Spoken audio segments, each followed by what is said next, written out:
Hey everyone, welcome back to the channel.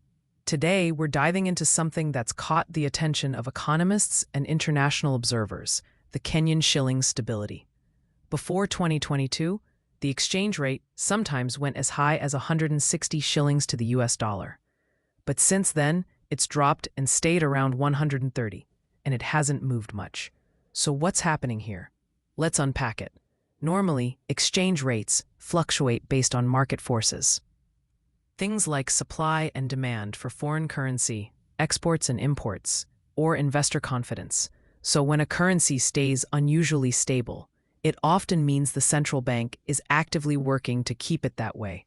In Kenya's case, this could mean the Central Bank of Kenya, CBK, is intervening in the foreign exchange market, selling or buying US dollars to control how much the shilling moves.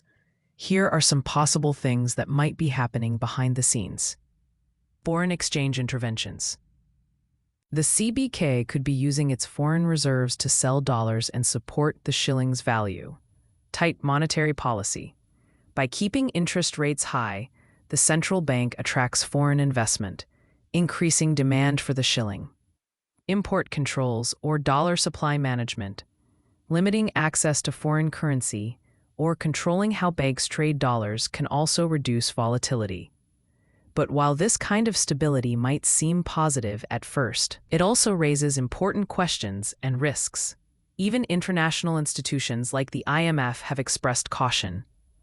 Why? Because an exchange rate that's too stable for too long can signal artificial control rather than real market balance. Here are some potential risks. Depleting foreign reserves. If the central bank keeps selling dollars to prop up the shilling, reserves can run dangerously low. Hidden inflation pressure. If the exchange rate doesn't reflect true market conditions, imported goods may appear cheaper temporarily, masking inflation risks. Sudden corrections. Once the market corrects itself, the shilling could suddenly depreciate, leading to higher import costs and economic shocks. Investor uncertainty. If investors sense currency management is unsustainable, they may hesitate to invest, fearing future instability. So, while the stability of the shilling looks good on the surface, offering predictability and confidence, economists are watching closely to see whether it's sustainably strong or artificially supported. A stable exchange rate should ideally come from strong fundamentals like export growth, balanced trade, and sound fiscal policy, not just interventions.